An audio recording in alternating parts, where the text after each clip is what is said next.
एक चीज़ यहाँ इस जरिए कहना चाहती हूँ, आप लोगों ने देखा होगा ये IT बाबा अभय बाबा, ठीक है ना। हाँ ठीक है, वो आध्यात्मिक यात्रा से गुजर रहे हैं, अभी उनको बहुत सारी आगे जाना है। ऐसा नहीं है कि वो कहीं मतलब कुछ उन्होंने मतलब हासिल कर लिया, नहीं, अभी वो बहुत पीछे हैं, उनका हार्ट चक्र भी ब्लॉक है, इसलिए वो इस स्थिति में हैं। थोड़े से उनको बैलेंस करने की ज़रूरत है। उन्होंने कहा है कि उन्होंने माँ बाप पर बहुत बातें की है, ठीक है ना। देखिए मैं कहना चाहती हूँ, ठीक है, माँ बाप मतलब उस लगा होगा उसको कि मेरे माँ बाप मतलब बचपन में मुझे प्यार नहीं मिला या जो भी है उसके घर की रही होगी पर्सनल दुख। लेकिन अगर आप आज क्या इंस्पायर कर रहे हो, आप अध्यात्म के बारे में बता रहे हो, तो आप लोगों को क्या बता रहे हो कि अपने माँ बाप से नफरत करो। आपको देखकर तो यूथ यही सीख रहा होगा ना। फिर आपने अगर अध्यात्म में कुछ जाना सीखा हो, कि इस ज्ञान को प्राप्त हुआ, तो आपको तो अपने माँ बाप को माफ कर देना चाहिए।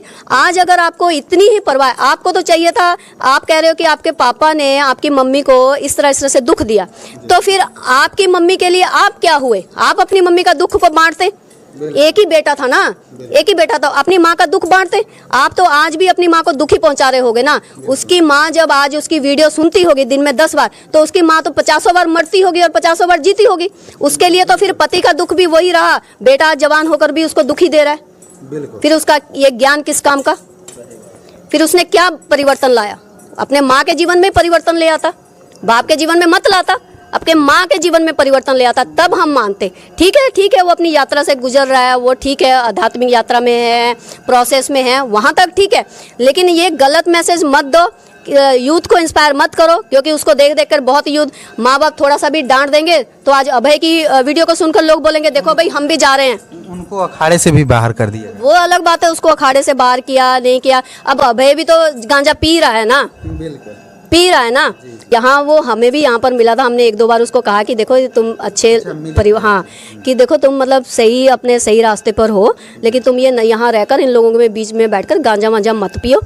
अब आप लोग बोलोगे कि हम गांजा पी रहे हैं, नहीं हमें कोई फर्क नहीं पड़ रहा, हम इससे भी ऊपर उठ गए।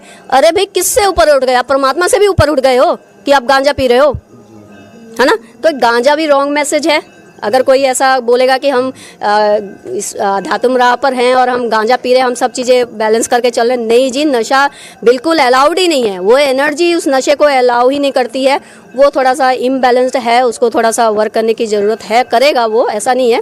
एक बार अभी तो वो थोड़ा सा फ्लो में बातें कर रहा है ना, किसी दिन अकेला बैठकर वो माँ के बारे में सोचेगा ना, फिर उसको पता चलेगा। आज जो अपने माँ बाप के बारे में बोल रहा है, उसके लिए उसको शादी करके पहले बाप बनना पड़ेगा, एक बच्चा पैदा करना पड़ेगा, फिर उस बच्चे के लिए उसको क्या फीलिंग आती है, फिर वो माँ बाप के बारे में बात करे।